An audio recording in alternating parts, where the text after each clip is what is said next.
आप शुरू कीजिए। बोलो श्री प्राणनाथ प्यारे की जय। बोलो श्री सतगुरु महाराज की जय।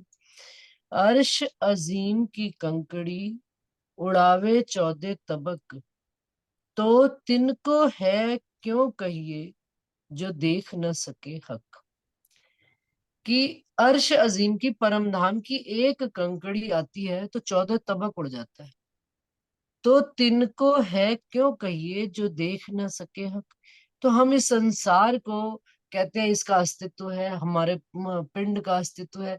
अगर इस जीव को, ये जीव धनी के स्वरूप को देख नहीं सकता, देखते ही ये मिट जाएगा, तो फिर इसको, हाँ, इसको कहने का, इसके अस्तित्व का होने का क्या फायदा। फिर ये है, भाई ये सब कुछ है तो ये कहना गलत बात है। इंद्रावती जी कहते हैं जो देख के टिका रहे तो दूजा कहिए क्यों कर, वो फिर धनी का स्वरूप कहलाएगा। क्योंकि इसके आगे चौपैया ही आ रही है। अर्श अजीम की कंकरी उड़ावे 14 तबक, तो तिनको है क्यों कहिए जो देख ना सके हक।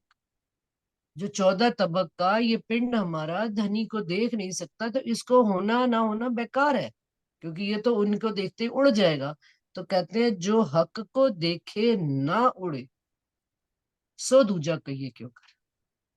और जो धनी की बात को, धनी की निस्बत को, धनी की मेहर को, धनी के स्वरूप को, पूर्ण नख से शिख तक के श्रृंगार को, शोभा को अपने दिल में बिठा ले और टिका रहे, उड़े नहीं, सो दूजा कहिए क्यों कर। फिर उसको हम दूजा कैसे कह सकते हैं। वो निश्चित रूप से धनी का ही अंग है। हम धनी के ही निस्बती हैं, तभी तो हमारे अंदर धनी की बात टिकी हुई है, नहीं तो टिक ही नहीं सकती। जैसे कहते हैं ना, केसरी का दूध कंचन पात्र बिना नहीं समा सकता। कि जो शेरनी का दूध होता है उसको सोने के पात्र में ही रखा जाता है। अगर कांच के या किसी और बर्तन में, स्टील का, लोहे का, पीतल का, किसी भी बर्तन में रख दो, वो बर्तन तत्क्षण ही चिरा जाता है। चिरा जाने का मतलब क्या, फट जाता है। इसी प्रकार से धनी का जो अर्श परम धाम की जो भी बात है वो जीवों के अंदर डाली जाएगी, वो सुन ही नहीं पाएंगे पहले तो। और अगर किसी ने गलती से सुन ली, उसके अंदर चली गई, तो वो चिरा जाएगा। चिरा जाएगा का मतलब फट जाएगा। वो बर्दाश्त ही नहीं कर पाएगा, रह ही नहीं पाएगा।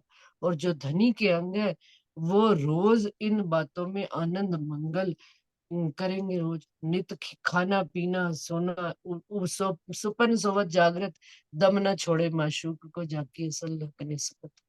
रास में, वो रास की लीला को दौड़ देखने के लिए दौड़े थे, तो कितना हाथ, कहते हैं वो मशाल पकड़े पकड़े बस उस रामतों की बाहर बाउंड्री वॉल पर ही खड़े रह गए, अंदर जा ही नहीं पाए। वो उस बात को सुनते सुनते ही उनकी मशाल से हाथ जल गया। क्या नाम था उनका, सुंदर साथ जी? कोई बताएगा? नरसैया। नरसैया। नरसई। नरसैया। नरसई क्यों? क्योंकि निस्बत नहीं थी। उड़ा दी ना अर्श। केवल एक वो बांसुरी की आवाज सुनने से नरसैया जी के हाथ जल गया। तो कह, और जो टिका रहे, अब ये राजी महाराज हमको प्रूफ दे रहे हैं, हमें हमारी आईडी दे रहे हैं। हम कहते हैं ना, आपकी आईडी क्या है, झट से अपने अंदर से आधार कार्ड निकालते। तो ये हमारी आईडी है कि धनी की बात हमारे अंदर टिकी हुई है।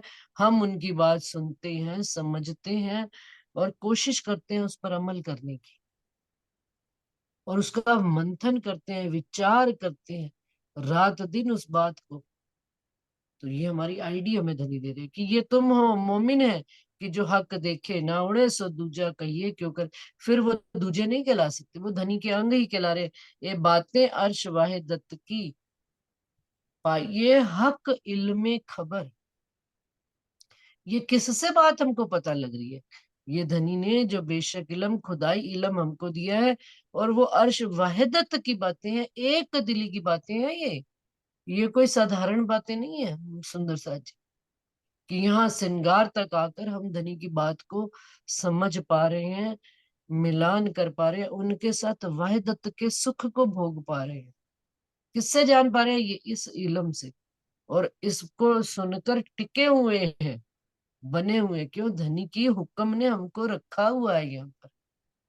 नहीं तो ये पांच तत्वों का तन तो हमारा भी है ही ना, लेकिन निस्बत की वजह से और आत्म के आने की वजह से हमें सारी बातें हमारे अंदर टिक रही हैं। तो इसलिए हम दूजे कहला नहीं सकते, हम धनी के अंग है, इसी वास्ते हमारे अंदर सारी बातें आ रही हैं। हक्के इल्म दिया अपना, सो आया इश्क बखत, सो इश्क ना देवे बढ़ने, ऐसे किए हृदय सखत। अब प्रश्न से प्रश्न दूसरा आ जाता है कि यदि हम टिके हुए हैं तो फिर हमको इश्क तो आया नहीं। कहते हैं जब ये बात रूहों को समझ में आने लगी तो आना क्या था, इश्क, लेकिन आया क्या, इलम।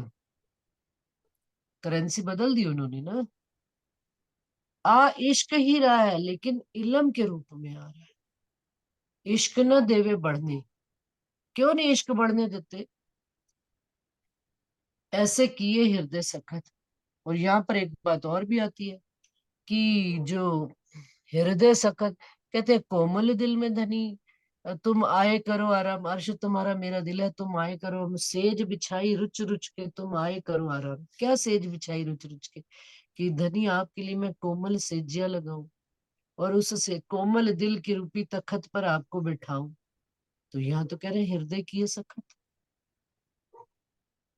वो शक्ति नहीं दी उन्होंने हृदय में कि अकड़ के निकल गए प्रणाम ना किसी को करी। वो शक्ति के लिए वो नहीं कह रहे हैं, जीव की शक्ति के लिए, शरीर की शक्ति के लिए, कि बाहर गए तो अपना अहंकार में गर्दन टेढ़ी हो गई। न, इलम तो नम्रता ही देता है, इलम तो कोमलता ही देता है। तो फिर कौन सी शक्ति के लिए वो कहते हैं कि इश्क न देवे बढ़ने, सो इश्क न देवे बढ़ने, ऐसे किए हृदय सखत।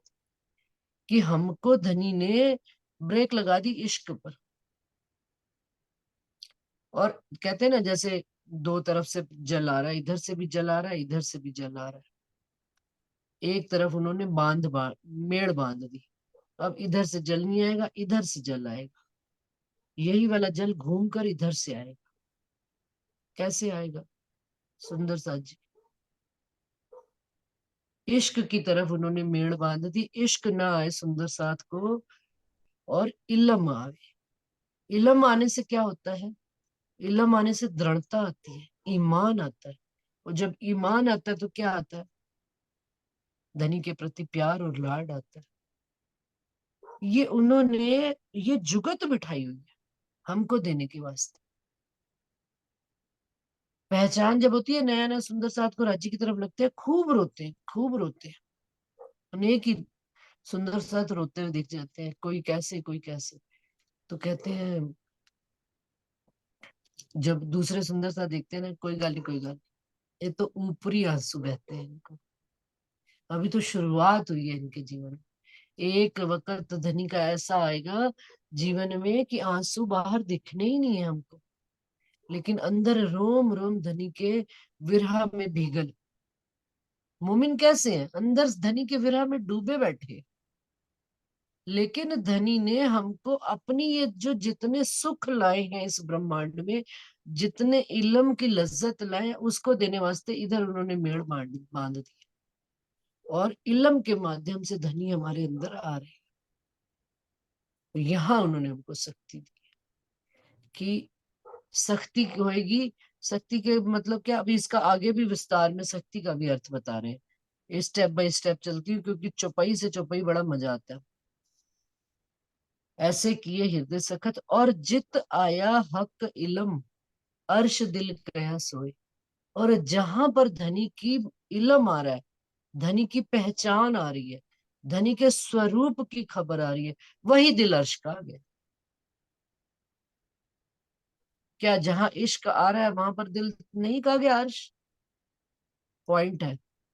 क्योंकि ऊपर तो कह रहे हैं इश्क आने ही नहीं दे रहे हैं, केवल इलम आने दे रहे हैं, और जहां, और फिर आगे कह रहे हैं जहां इलम आ रहा है उसी दिल को अर्श कहा जा रहा है। क्यों, और हक ना में इश्क बिना, और हक कहाँ बैठते हैं, जहां पर इश्क होता है। इलम को तो, इलम में तो बैठते नहीं कहते हैं। ज्ञान, क्योंकि ज्ञान जहरी ज्ञान भी तो होता है ना, पढ़ा पढ़ाया ज्ञान, रटा रटाया ज्ञान, लेकिन धनी कहाँ आकर बैठते हैं, कहते जहां पर इलम है वही दिल अर्श कहा गया है। और लेकिन धनी फिर आगे लगा दिया बट, लेकिन धनी हक ना आवे इश्क बिना, और हक बिना इश्क ना हुए। धनी इश्क के बगैर दिल में आते नहीं, और धनी के आए बगैर इश्क हो नहीं सकता। तो दोनों चीजों को पूरा करने के लिए उन्होंने क्या दिया, हमें इल्म दिया। इल्म के माध्यम से हमें धनी के स्वरूप की पहचान हुई, धनी के नख से शिख तक की शोभा का पता लगा, उनके वहदत के अंगों का पता लगा। अब जब धनी का पता लगा तो उनके स्वरूप को देखकर प्यार आएगा कि नहीं आएगा, इश्क आएगा कि नहीं आएगा, विरह आएगा कि नहीं आएगा। बस खत्म बात। तो धनी अपने आप हमारे दिल में आ जाएगी। सब चीजें आ रही हैं कि नहीं आ रही ऑटोमेटिकली, लेकिन यहाँ पर माध्यम उन्होंने क्या बना दिया, इस वाणी को बना दिया, बेशक इलम को बना दिया, खुदाई इलम को बना दिया, अर्श अजीम के इलम को बना दिया, निज बुद्धि को बना दिया। 14 तबक से परे की बात है, क्या मतलब कि न तीनों गुणों से परे की बात है, न तमोगुण, न रजोगुण, न सतोगुण, क्योंकि ये तो तीनों गुण 14 तबक है। इससे परे की बात परम धाम की ही बुद्धि से सोचे।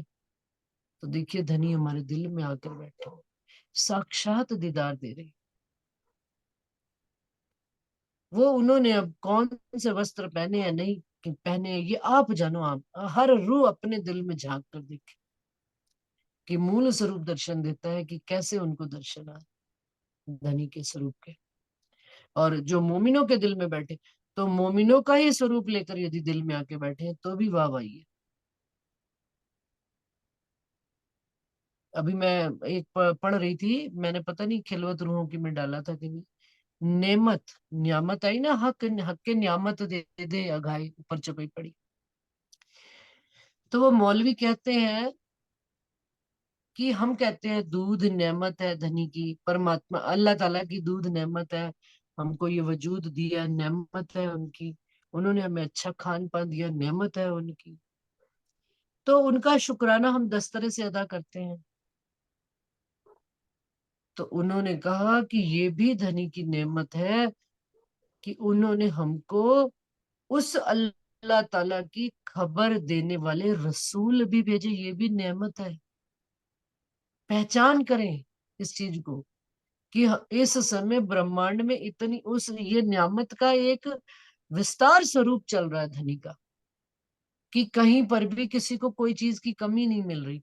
मान लीजिए परम धाम का नक्शा कहीं अटक गया दिमाग में कि वहां पर ये चीज कैसे बनी हुई है, समझ नहीं आ रही, उसका आकार नहीं समझ में आ रहा, आकृति नहीं समझ में आ रही, तो आपके सामने इतने वीडियोस चल जाएंगे, सिर्फ डालने भर की देर है, मूल मिलावा। कि धनी आपके सामने नियामतें लेकर खड़े हुए हैं, ये भी तो नियामत है, ये धनी की तो नियामत है। धनी की मेहर ही तो है, बख्शीश ही तो है। उन्होंने सब बिन कसनी बिन भजन किया सुगम सब कुछ हमारे लिए। तो इन नियामतों से हमारे अंदर क्या आ रहा है, धनी के प्रति लाड और प्यार ही तो आ रहा है। और हक तो वहीं बैठते हैं जहां पर लाड और प्यार धनी के प्रति इश्क का भी। और कोई तरीका नहीं है। जितना जितना हम उनको जानेंगे उतना उतना उनके प्रति प्रेम बढ़ेगा। और जितना हम जानते नहीं है प्रेम हमें आता नहीं है। संसार की यही गत है। अभी आगे बढ़ते हैं, और अर्श कहिए दिल तिनका जित है हक शहूर। जहां पर धनी का विचार है, विवेक है, मंथन है, विवेचना है, शहूर है कि मेरे धनी ऐसे ही क्यों, उन्होंने ऐसा ही वस्त्र क्यों पहना है, उनके श्रृंगार में 5 हार ही क्यों है, श्यामा जी के श्रृंगार में 7 हार है। फिर उन्होंने पाग पहनी है तो कैसे पहनी है, फिर उस पे जो दुगदुगी लटक रही है, फिर कलंगी लटक रही है, फिर धनी ने जो कानों में बाले पहने हैं, जो उन्होंने तिलक लगाया मुखारबिंद पर, उनके नेत्र कमल कैसे हैं, उनकी नासिका कैसी है, उनकी जुबा कैसी है, श्रवण अंग कैसे है, हस्त कमल कैसे हैं, एक एक बात का बारीकी से वर्णन। तो कहते हैं वर्णन तो है लेकिन शहूर नहीं है, तब वहां पर धनी नहीं है। अर्श कहिए दिल तिनका अर्श का मतलब क्या है? परम धाम। उसी सुंदर साथ का दिल कहिए जित है हक शहूर। जहां पर धनी के लिए विचार है, वही दिल घर है। उसी दिल को धनी ने घर किया हुआ है अपना। इश्क इलम इश्क, दो हक के, और दो हक रोशनी नूर। जो इलम है और इश्क है, दोनों ही हक के सागर हैं। और दोनों के अंदर राज्जी महाराज के स्वरूप का नूर और प्रकाश है। धनी के स्वरूप की साहिबी का वर्णन है पूरा इश्क में भी। धनी इश्क में तो नहीं है, लेकिन इलम तो पूर्ण नख से शिक तक धनी के स्वरूप को खबर दे रहा है। आठों सागरों की खबर दे रहा है कि नहीं दे रहा है? हमें हमारे सागरों की भी पहचान करा रहे हैं धनी, और धनी अपने सागरों की भी पहचान करा। आठों सागरों का मतलब ये कि धनी अपने स्वरूप की भी पहचान करा रहे हैं, और हमें हमारे स्वरूप की भी पहचान करा रहे हैं, जो इश्क में परम धाम में नहीं थी। ना हमें हमारे स्वरूप की पहचान थी, ना धनी के स्वरूप की पहचान थी। तो कहते हैं दोनों के अंदर है राज्य का ही नूर, राज्य का ही प्रकाश, राज्य की ही वाहिदत, राज्य की ही खिलवत। इश्क इलम बारीकियां, दिल जाने अर्श मोमिन। और दोनों क्या है? इश्क के प्राण है इलम। इश्क में जान कैसे आती है? बेजान है, मुर्दा है। उसमें जान डालनी हो ना, तो वाणी की एक चौपाई डाल दीजिए, फिर विचार करते रहिए। देखिए कैसे हिलोरे मारेगा दिल, सागर में लहरें उछल उछल के आएंगी। क्यों आती है? कि अरे धनी आपने इतनी शानदार बात कह दी, मुझे तो ये बात पता ही नहीं। जैसे ही ये बात आई तो इश्क में हिलोरे आती, लहरें उछल उछल के बाहर आती है। तो वो इश्क ही तो है, उमंग ही तो है। इश्क उमंग है धनी से मिलने की। तो कहते हैं ये बारीकियां है ना, ये अर्श के मोमिन ही जानते हैं। जो जागी होए रूह हुक्मे, ताए लज्जत आवे अर्श तन। जो धनी के हुक्म से इस इल्म और इश्क को लेकर यहाँ पर जागी हुए, उसको ही लज्जत कहाँ आती है? आवे अर्श तन। वो उसकी लज्जत इतनी बढ़ जाती है कि परम धाम में मूल तन तक वो लज्जत चली जाती है। ले कहाँ रहे हैं? ये झूठ का तन ले रहा है। और पहुंचती कहाँ है? वहीं पर। और आती कहाँ है? वहीं पे ही आती है, और जाती भी वहीं पर है, सारे सुख। तो जो जोरा करे इश्क, देखिए आ गई बात। जो जोरा करे इश्क, तन मोमिन देवे उड़ाए। दिल सख्ती बिना अर्श अजीम की, तो लज्जत लई न जाए। देने क्या लाया धनी हमको इस खेल में? लज्जत, अपने स्वरूप की पहचान कराने के लिए। इसलिए उन्होंने दिल को थोड़ा सा सख्त कर दिया है, टाइट कर दिया, मजबूत कर दिया। सख्त से मतलब, सख्त से नहीं मतलब, मजबूत बना दिया। ईमान से मजबूती आ गई। अब जो आएगी चीज वो दृढ़ता से पकड़ लेगी रूह, उसको जाने ना देगी। अनजान नहीं है हम उन उस सुखों से, कि वो सुख आ रहा है। नजर हर समय धनी के सुख पर अटकी हुई है, और जैसे ही धनी का सुख आता है तो रूह उसमें भीग जाती। इस बात के लिए उन्होंने हमको शक्ति दी है। और कैसे नजर हमारी धनी के सुख पर अटकी? इस इल्म के माध्यम, कि धनी हमसे कहीं कहीं चूक ना हो जाए। सावचेत हो लीजिए, ये है सावचेत होना, अलर्ट होके लिए। तो कहते हैं जो जोरा करे, और यदि इश्क आ जाए, उस इल्म से पूर्ण इश्क आना शुरू हो जाए, तो तन मोमिन देवे उड़ाए। मोमिन उसी समय तन उड़ा देंगे। लेकिन धनी ने हमको इस संसार से भी खत्म ले जाना नहीं है। उन्होंने हमको अपने हर भांत के सुखों का स्वाद देना है। तो स्वाद देने के लिए उन्होंने हमको थोड़ी सी कठोरता दी हुई है। वो कठोरता कैसे लगती है? संसार से हटा कर दी हुई। जैसे इंद्रावती जी को देखिए, हवसा में ले गए, बाहरी संसार से काट दिया। संसार का दुख दिया ना इतना बड़ा, चोर कह दिया। संसार से नजर हट गई, किधर नजर जुड़ गई? धनी की तरफ नजर, कि हाय हाय, ये संसार मैं चाहती हूँ, कि जो संसार मेरे को गालियां दे रहा है, हवसा की जेल में जाके धनी को कह दिया बस मुझे ले ही चलो, कहा ना। हम नहीं, वो भी उन्होंने भी कहा है, चिंता ना करें। सुंदर साथ कहते हैं मुझे, मुझे तो लगता है हमारे ऊपर ही चर्चा, और ये किसी पर भी नहीं। हर सुंदर साथ की पहली चाहत यही होती है कि जैसे ही धनी की पहचान, स्वरूप की पहचान होती है, उनसे हम जुड़ना शुरू करते हैं। बस ले चलो, ले चलो, ले चलो, खेल खत्म करो, खत्म करो। इंद्रावती जी ने भी कहा, हंसा में गए, कहा भाई खत्म, अपनी इस नस दबा दी कि मैंने रहना ही नहीं है वो तो हमसे भी 2 कदम आगे। भाई वो हादी है आखिर। हम तो कहते भरे हमें ले चलो, ले चलो, उन्होंने कहना मना छोड़ दिया। उन्होंने कहा मेरे अपने हाथ में, यूं दबाई और खत्म खेल। लेकिन धनी ने उनको वापस रखा खेल में। क्यों? क्योंकि दिल सख्ती बिना अर्श अजीम की इत लज्जत लई ना जाए।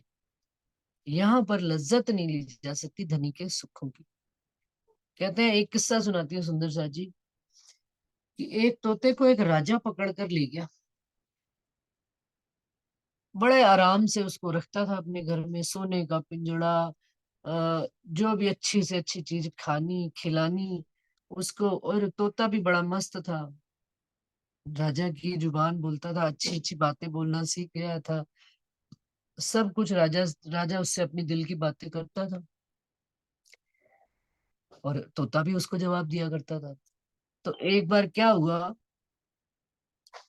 कि राजा ने कहा कि भाई आज ना मैं उस तरफ जा रहा हूँ शिकार करने, जिस पेड़ से मैं तुझे लाया था।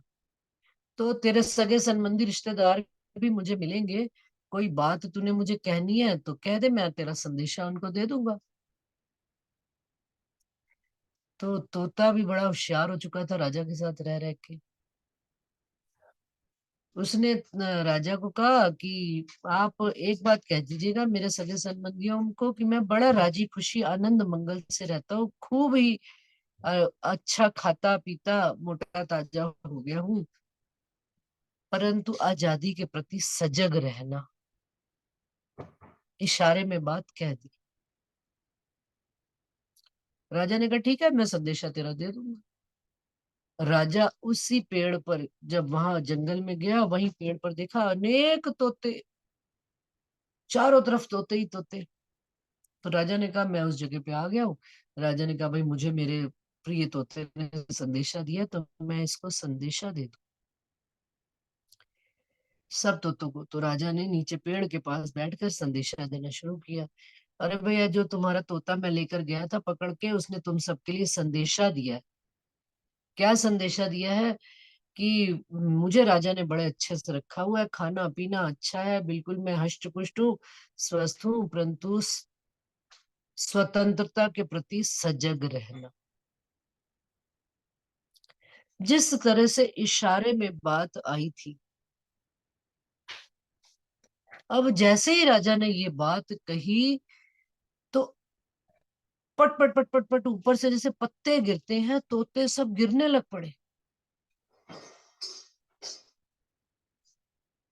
एक दो तीन चार पांच, देखते देखते तोते ही तोते, तोते तोते, राजा के चारों तरफ तोते सब मृत प्राय से गिर गए। राजा बड़ा हैरान हुआ। राजा ने कहा ये क्या हो गया? खैर राजा कुछ नहीं बोला, राजा उठा और चला गया शिकार विकार करके। 5-7 दिन बाद घर में पहुंचा, और तोते ने कहा कि आपने मेरा संदेशा दिया घर में जाकर? तो उसने कहा हाँ बिल्कुल संदेशा दिया, लेकिन एक बड़ी मतलब सरप्राइजिंगली बात हो गई, आश्चर्यजनक बात हुई कि जितने तोते बैठे थे सब मर मर के गिरने लगे। मेरे इतनी सी बात कहती, ऐसा तुमने क्या कहा था? और जैसे ही उस तोते ने बात सुनी, तोता भी वहीं पिंजड़े में मर गया। राजा बड़ा हैरान। राजा ने कहा उसको जाकर उधर जाके जंगल में सुनाई तो कितने 100-200 तोते मर गए, और इधर आकर सुनाई तो ये मर गया मेरा तोता। राजा ने पिंजड़ा खोला, बकायदा उसको शनील के कपड़े पे उसके शव को निकाला गया। जैसे ही निकाला गया उसकी देह को, तोता तो उड़ने लग पड़ा। उड़ा और सीधा तेजी से उड़ के एक पेड़ पर बैठ गया। राजा ने कहा धोखा धोखा धोखा। तो तोते ने कहा नहीं, धोखा धोखा धोखा काहे का धोखा? आप मुझे धोखे से पकड़ कर लाए थे। मैंने अपने घर वालों को संदेशा भेजा और घर वालों ने मुझे जवाब दिया। मैंने उनको कहा स्वतंत्रता के प्रति सजग रहना, तो उन्होंने मुझे स्वतंत्रता के लिए मैसेज भेज दिया। उन्होंने कहा मृत प्राय हो जा और निकल जा पिंजड़े से। मैं निकल गया, इसमें धोखा क्या? मुझे मेरी स्वतंत्रता प्यारी है। मुझे ये सारे सोने की चीजें, सारे जेवर, सारे खाने पीने, सोने का पिंजड़ा, महलों, सब मुझे मृत समान दिखते हैं जब मैं आपके साथ था। लेकिन मैं बाहर रह कर भी, खाना मिले या ना मिले, स्वस्थ, मेरे को आजादी से उड़ना पसंद है। कोई धोखा नहीं। तो सुंदर सा जी, ये जो है ना प्रसंग मैंने इसलिए सुनाया कि ये धनी ने हमको संदेशा भेजा है। इशारों में बात कही गई है। हम चाहें तो हम इस जीवन में रहते हुए मरने के लिए नहीं काबिल। अंतस्करण हमारा मर जाए बस, संसार के प्रति और धनी के प्रति जागृत हो जाए, तो लज्जत भी आएगी, उनका सुख भी आएगा, इश्क भी आएगा, और तन मोमिन का चीरेगा भी नहीं। क्योंकि कहा ना, जो जोरा करे इश्क, जब इश्क जोरा करता है तो तन फट जाता है, लेकिन दिल सख्ती बिना अर्श अजीम की इत लज्जत ले ना जाए। ये लज्जत अब आई कि नहीं आई इस किस्सा सुनने में, कि वाह क्या धनी संदेशा भेजा आपने। अरे मूक पक्षी एक दूसरे को संदेशा भेज लेते हैं, मेरे धनी तो इश्क की जुबान बोलते हैं। उनकी इलम की जुबान नहीं है, ये इश्क की जुबान है इलम, लेकिन इश्क है इसमें छिपा हुआ राज। ये वही जाने जो इन भेदों को समझे। इश्क नूर जमाल बिना और कछु न चाहे, इश्क लज्जत न सुख दुख देवे वाहिदत बीच डुबाए। अब कहते हैं जब इश्क का, अगर हमको पूर्ण इश्क है, परम धाम में है था, परम धाम में हम रहते थे पूर्ण इश्क में, तो वो क्या है कि, और यहाँ पर भी जब इश्क आता है, जब प्यार आ जाता है, तो कुछ और चाहिए ही नहीं। क्या चाहिए? धनी ही धनी चाहिए। वो कहते हैं वो फिर सुख दुख की लज्जत नहीं आती। विरह में कितने डूब गए इंद्रावती जी, उस विरह से उनके अंदर इतना इश्क आ गया कि उन्होंने अपनी नस दबा दी, पता ही नहीं लगा, और धनी साक्षात आके खड़े हो गए। लेकिन उनको सुख दुख की लज्जत कब मिली? जब उनको वापस उस तन में खड़ा किया। तो कहते हैं देवे वाहिदत बीच डुबाए, और उस वाहिदत में इश्क गर्क कर देता है, बाहर निकलने नहीं देता, शुद्ध में नहीं रहने देता, बेसुध कर देता। बहुत शराब पी ली जावे तो क्या होता है, गिर के पड़ जाते हैं, तो उसका आनंद नहीं आता शराब का। और जो सिप सिप करके पीते हैं, शॉर्ट्स में पीते हैं, थोड़ा पीते हैं, और फिर उसको स्वाद लेते हैं, आनंद मंगल करते हैं, बातें करते हैं, हंसते हैं, खेलते हैं, नाचते हैं, गाते हैं, वो कौन कर पाते हैं? लेकिन इश्क क्या करता है? इश्क लज्जत न सुख दुख देवे वाहिदत बीच डुबा है, बिल्कुल धनी के स्वरूप में ही डुबो देता है, धनी के बीच में ही फना कर देता है, फिर और कोई कुछ दिखता नहीं है। लेकिन धनी क्या देने आए हुए हैं हमको? धनी हमको फना करने नहीं आए हुए, धनी हमको अपने स्वरूप की पहचान देने, धनी हमको आशिकी दिखाने आए हुए। माशूक को अपनी आशिकी कैसे दिखाई जाए? अगर माशूक तन ही ना रखे, माशूक डूब ही जाए आशिकी की उसमें, तो फिर तो वो एक हो गए। एक होने पे सुख नहीं, द्वैत में है तो सुख है। तो कैसे आएगा वो धनी का सुख? ना तो सखत दिल मोमिन के हक करें क्यों कर। वो कहते हैं मैं मोमिनों का दिल सखत नहीं करना चाहता, लेकिन किस लिए किया है? पर अर्श लज्जत बीच दुनी के, इस दुनी में अर्श की लज्जत सख्ती के बगैर आ नहीं सकती। ईमान की कठोरता, ईमान की सख्ती, और फिर उसके ऊपर इल्म, धनी के प्यार का, धनी के महबूब, हक महबूब के जवाब का, उनका एक एक जवाब आ रहा है, एक एक हमारे ऊपर संदेश आ रहे हैं। उससे जो लज्जत आती है वो हम ले नहीं सकते अगर हमारे अंदर वो शक्ति ना आए। अभी मैं कल कहीं सुन रही थी तो उन्होंने कहा इस संसार में आना व्यर्थ है यदि ये तुम नहीं जान पाते हो कि तुम कौन हो। हम ये नहीं कि मैं इंदु सेतिया हूँ, मैं ये नहीं कि मैं रुचि हूँ या मैं अंशु हूँ या मैं वर्षा हूँ, मैं प्रीति हूँ, नहीं। ये जानना जानना नहीं है। मैं कौन हूँ, मैं कहाँ से हूँ, ये मार्फत है सुंदर सा जी, जो हमने बड़ी सरलता से उसको, क्योंकि हम रात दिन सुन सुन के हमारे लिए वो बड़ी कॉमन सी बात हो। लेकिन ये तीन प्रश्न साधारण नहीं है। इसका जवाब अभी भी घर से बाहर वाले पड़ोस वाले घर में भी जाकर पूछोगे ना, नहीं है जवाब किसी के पास। वो धनी ने हमको दिया हुआ है। मैं कौन हूँ? मैं धनी की धनियानी हूँ, अंगना नार हूँ। कहाँ से आई हूँ? मैं उस अर्श परम धाम की रहने वाली। मेरा खावंद कौन है? वो नूर जमाल है जो तीनों ब्रह्मांडों का मालिक है। एक चुटकी में जवाब दे दिया। कैसे? दिल शक्ति के बगैर धनी ये लज्जत हमको दे नहीं सकते। इश्क आए तो इश्क में डूब जाए, इश्क आए तो गर्क हो जाए वाहिदत में। तो जब गर्क हो गए तो फिर उसका सुख कैसे लेंगे? सुख लेने के लिए तो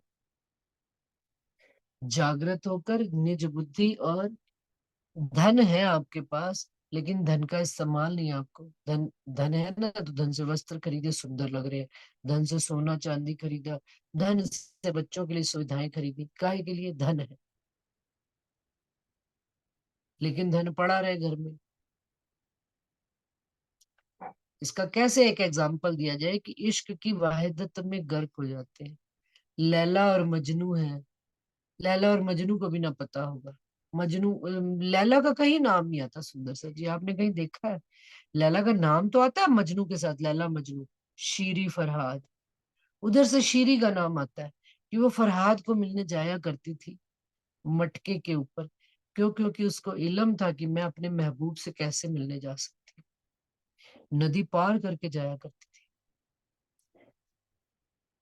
लैला मजनू को पता था, मजनू उसके इश्क में इतना दीवाना था कि गर्क था, लेकिन मार्ग ढूंढ लेता था, इल्म फिर भी उनको था। ऐसा इश्क का कहीं एग्जाम्पल नहीं कि जो उसकी गर्क हो जाए।